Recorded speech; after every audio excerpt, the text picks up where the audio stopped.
deliberate. Maalifi hoggaa inni live gadhee nama ajjeesu maqaa laaltaa midhaite asli Oromiyaa ajjaa bara kun. Asli koo son ta'in Oromiyaa san qabata namni hoggaa ati waa dubbattu. Hamzaan kun oduu Hamza Harargee ka jiru taate maal jedhama? Hamza waa godhee son ta'in Harargee sanitti namni maxxana. This is deliberate laal.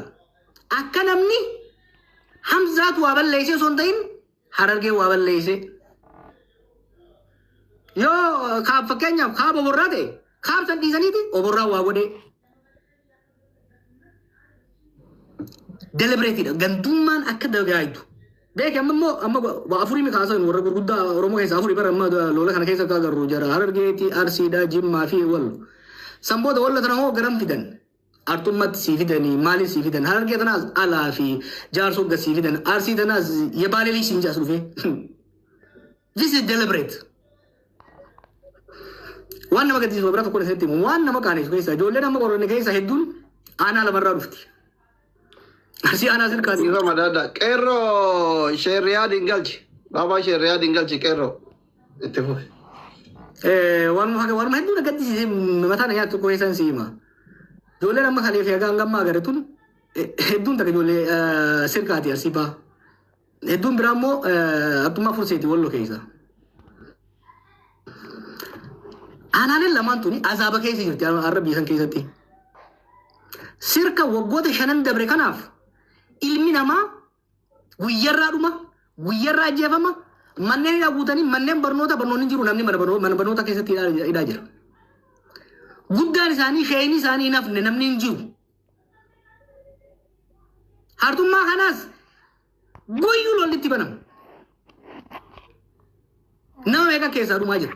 Nuyi maal beena ijoolleen teenya Walloo hedduun gargaaraa turan gaafa OMN godhaa ture sun. Nu bira tartee maal wanni yeroo sabni ijoollee sana beeynu waan qaban kanarraa uummanni sun akka iftiisuuf akka jabaachuuf gargaaraa turan. Iyyaasuu fa'aa wajjin dalagaa turre.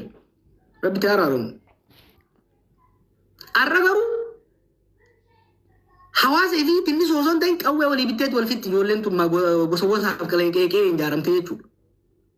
Namni akkamitti sirka keessaa ba'e dalagatee ayyoo faabboo isaa gargaaru bar sirka keessaa ka dhiibamee cafaqamee ba'e ilma sirkaa waan ta'eef osoo ta'e Oromoo waan ta'eef. Hartummaa furseetitti kan namni isaa ayyoo faabboon isaa amata gadaa dhuman waan inni goofaree ol filateefi miti. Waan Oromoo ta'aniifi. Ayyoo faabboon isaanii sa'a gurguratanii sa'a elmatan gurguratanii sangaa ittiin qotatan gurguranii karraa dallaa kafalanii isa erganiif nuuf waa godhaaf yoo xiqqaate lubbuu baraare yoo rabbi immoo isaa dabarse ganda isaatii fi maatii isaa gargaara janiiti. Ijoollee akkanaa tana achi baasanii walirra duulchisanii deemaa jiran jechuudha. Kun akkeeyni isaa akkuma jeetan ijoolleen biyyoota Arabaatuun qabsoo Oromoo hangammaa godhame keessatti shoora guddaa taphatan. Ijoollee barra yoo dhaggeeffataa jiraattan biyyoota Arabaa isin har'a baxraanummaa agarsiiftan tana abboonni keenya 1960moota 70moota keessa lubbuu qofa baraarsanii achi hin dhayine sheekonni keenya ulamaa'in keenya qabsootiin isan achi galanii hoggaa achitti qooyyaan walirra dhaabataniiti akka mansalaalaatti ka Jabuutii taa'u Yaman isi keessa ka Yaman taa'u isarra galtee nama tokkoon mana tokko keessa nam 30-40 galaa turan gaafa dhawra Torontoo jiru. Warri akka Sheemmara Shaaffaan sheekonni Baalee sheekonni Walloo kuni qabsoo bilisummaa Oromoo har'a namuu itti abbaa ta'uudhaaf deemu kana sheekota kana waan isaan godhan osoo ifiin nyaatin kadhachaa wal jaalachaa osoo waliin beekin akka isin barqubeedhaan barattaniiti faaruu Oromiyaadhaa faarfattaniiti bilisummaa isaan fidan jijjiirama isaan fidan keessatti asuuftan. Har'a garuu wanni kana bootaniif waan hedduu nama gaddisiisu jechuudha. Kanammoo warri godhu warra dhiifamu walii dabarruu miti. warri waan kana godhaa jiru mootummaa keessa kottu dhuunfaadhaan kottu falli isaa maali kaja boodaan itti deebi'a. Full force deemaa jirra. Akkuma agartan kana iyyaa jira gariin. Ka biyya faranjii jirus qoosaatti hin fudhatina. Yakki laayivii bahanii nama jeesan kun yakka shororkeessummaadhaati. It's an extreme brutality. Namni Jarman taa'ee, Ingiliz taa'ee, Kaanadaa taa'ee, Ameerikaa taa'ee waan kana keessatti hirmaatu biyya fiitiif farra. Kana warri community illee of eeggannoo godha. Biyyoota lixaa keessatti ilaalcha farra baqataa anti-immigrant sentiment bal'aa dhufaa jira. Faranjiin sababa barbaadu jirtu walitti qabdee bikka irraa dhufanii sin gad naquudhaaf. Gaafa amalli kun keessaa mul'ataa dhufe they will have excuse. Osoo hawaasa keenya hunda walitti qabanii argin baalagee akkanaa kana takka takka adda baafnee poolisa biyyoota jiranii wajjin wal taane immigreeshin biyyoota taanii jiranii wajjin wal taane gad guurra. Lammiidhaate lammummaa Jarmaniin qaba lammummaa Kaanaadaan qaba homaan ta'u you will see. Biyyoota faranjii keessa seerri jijjiirama dhufaa jira. Revocation of citizenship. Trump nama meeqa akka citizenship irraa fuudhanii beeytanii. Takka takkaan irraa si guusimnaa jechuun citizenship kee hidhamteet darbamtee cittoo hooqqatte qeetti galte. Qeetti immoo hoggaa galte nama si awwaalulee argattu. Arraba kiyya irraa rifeensa fuudha. Jookiin akkanaan jiraatu jechuudha. Umaan goota maal noo. San qofaami. Hoggaan nuti asiin tuyni abii deeggarra. Biti bartaa abii qofaa miti. Namni adda jeetu barfira qaba. Eessa dayita bara ardummaa fursee galta baddeessa galta balballeetti galta. Bikka dayiteetti si jala seenna jechuudha. Bikka dayiteetti si jala seenna. Takka takkaan warra akkana warra kana takka takkaan liistii isaanii ni qabna. Takka si dabalee waan na gammachiise waan na aarseetu isin himeetiin waan na gammachiise. Ijoollee kana takka takkaan saaxilee fakkeenya eegan kalee maxxansee booda bilbila jijjiirataa turan. Hogguma isaan bilbila jijjiiratan naa dhufu akkasuma eenyurraa dhufa beekta. Dubrii isaa, obboleettii isaa, obboleessa isaa, aayyoo isaa. Tokkorra aayyoo isaatii bilbilee gurbaa kana keessaa nambisinii maqaa na nyaate. Kun maal si garsiisa? Ijoolleen waslaattaan tun ganda fiitii miti maatii fiitu bakka bu'anii jechuudha. They are shameful. Qaaniidha jechuudha hawaasa isaaniitti jechuudha. Kanaaf maal goona fayyadu waan irra gahuu isin himeetiin jira waan godhuu deemu takka takkaa isaaniitiin. Jawar galatoomi xiqqasho biyya Arabaa kana tara hedduu waan deddeebi'eef muuxannoo qubooyitti irraa bakkoota rakkoo jiran sii kaasa.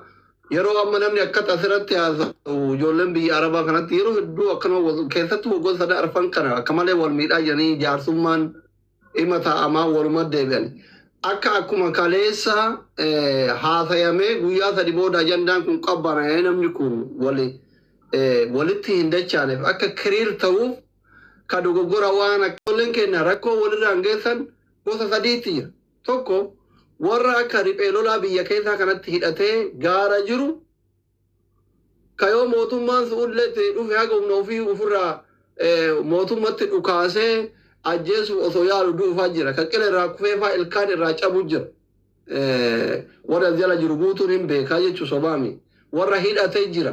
Kilaash irraa haga qawwee biraatitti warra hidhatu jira. Tokko. Jarri sun hedduu waa'ee gandummaa fi gosummaa kana leellaqatanii garuu akkaafuu akka malee ta'itti kana ga'allee jira kana madararullee jira kaawalaatti buusullee jira.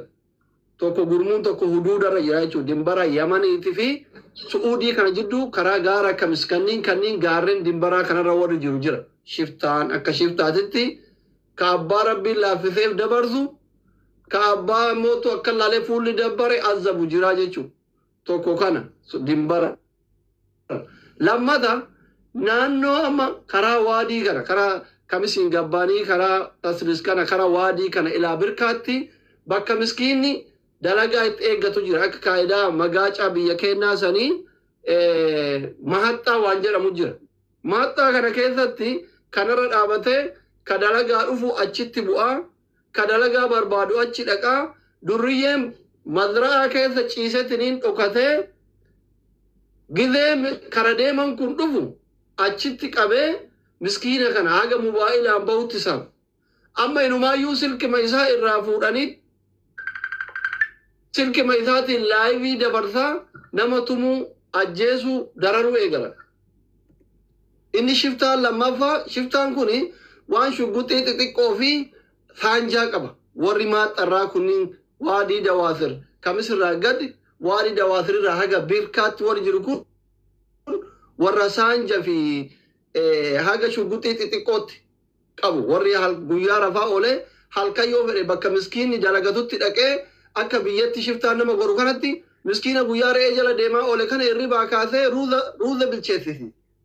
Waan inni fudhate saama mobaayila mallaqa irraa fudhatee fattashee nyaata goosiifatee tumee biraa deeme.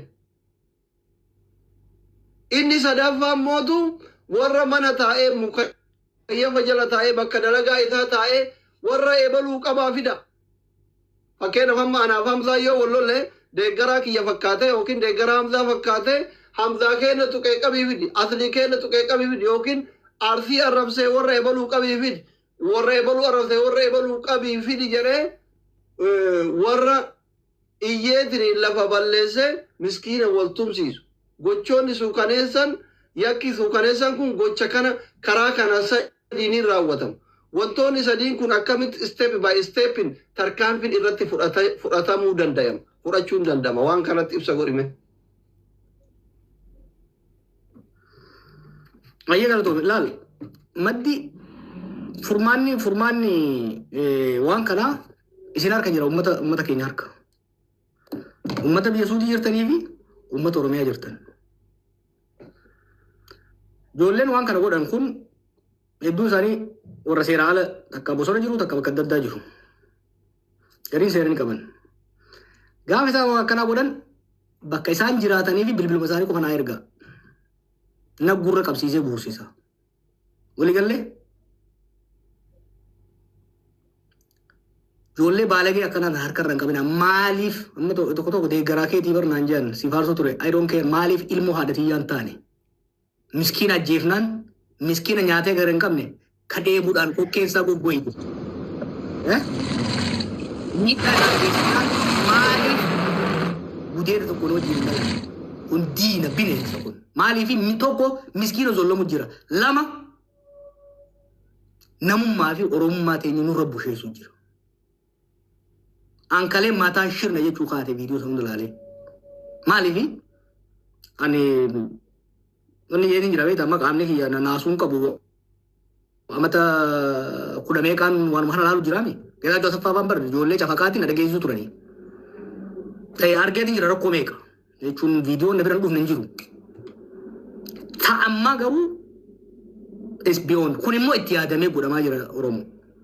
Wanni amma godhamaa jiru kun ijoollee rakkoo keessa dabarte ijoollee sammuu shirjeettetti fayyadamaniiti Oromummaan Oromootti akka hadhooytu.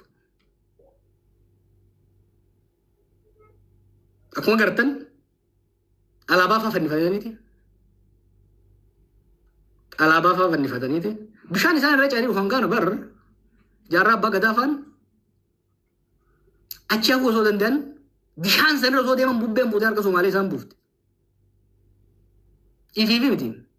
Jaarraan ilma fiudaala guddaati yeroo sana kophee ta'anitti nama sadoo kananii jiraachuu danda'u. Biyya Arabaa isaan itti taphataniitti namni mana godhan kana isiniif jecha kan waan kana godhe san abboonni keenya jaaran san akka namni jibbu. Namni gosummaa isaa sabummaa isaa namummaa isaa akka jibbu irratti dalagamu jira. Kan akkamitti irraa aanna fayyadteef furmaanni tokko warri biyya Arabaa jirtan ijoollee akkanaa namni beektan nama beeku biyya san. Maqaan maatii kana qabachuu na dhiba. Tokko naannoo isaan jiran san nu erga. Waggaa isaan waan san godhan keessattuu gaafa isaan laayivii dhufan. Lama bilbila isaanii nu erga. Maaliifin tokko laafaadha bara ammoo warra biyyoota Arabaa kanaan walitti haasa'anii si dhabamsiisuun laafaadha. Baay'ee ijoolleen bosona keessa jirtanii xiqqoo qawwee qabanneeti uumaan taanu jettan kuni akka dur makiinaan isin ari'an. Nana geessanii gurra sirriin dhageeffadha. Akka dur makiinaan isin ari'an. Gaafa asliin faana achi dhaqan makiinaan ari'uu danda'an ta'a. Amma duroomidhaan dhukkee isin irraa kaasan. Ammaa wanni gaafachaa hin ture isaan keessa. Ammaa tokko wanni harkarra qabanii maali beektaa? Ummata Oromoo ummata Itoophiyaa kanaatu nutti dallanaaf malee akka isaan badii walirra dalaganiif yakka isaan achi keessa dalaganiif. Bara mani qaanuun amma warma suudii ka amma dura joollee waa itti murtaa'e mana hidhaa jirtu nu baasaa nu jala ajjeesinaa innee kadhataa turre saniini amma immoo wanjalanyaan nurraa qabaa jechaa jirra. Bara waan hin taane nu dhufee jiran. Kan you imagine this? Waggaa meeqonni jechaa ni turre. Yaaboo ofii godhaa fi namoota nu jalaan ajjeesinaa jechaa kadhachaa turre. Yaaboo maal jechaa ni jirra? Aboo jarri keenya kaachira akkasuma wal ajjeesaa jira wanjala warra hojjetaa jira. Nu adabaa jechaa ni jirra. Barkaalee sitti himnee jarri kee diraga dalagaa jarri wal ajjeesaa lammii keenya ajjeesaa biyya keenya balleessaa jiran jechaa jiran. Akam takka kan maqaan isu egaa rabbii jaati.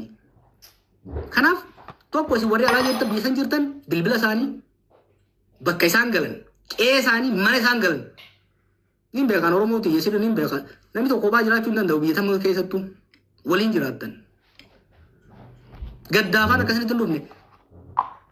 Gaafa namni fagoo tokkomee isin bira dhufan nama mana san jiru hunda guuranii deemanii beeka. Yoommoo ifirraa himtan tokko furmaata kan warri biyyaa hoo ijoollee deemtona gorfadhaa. Ijoollee deemtona gorfadhaa.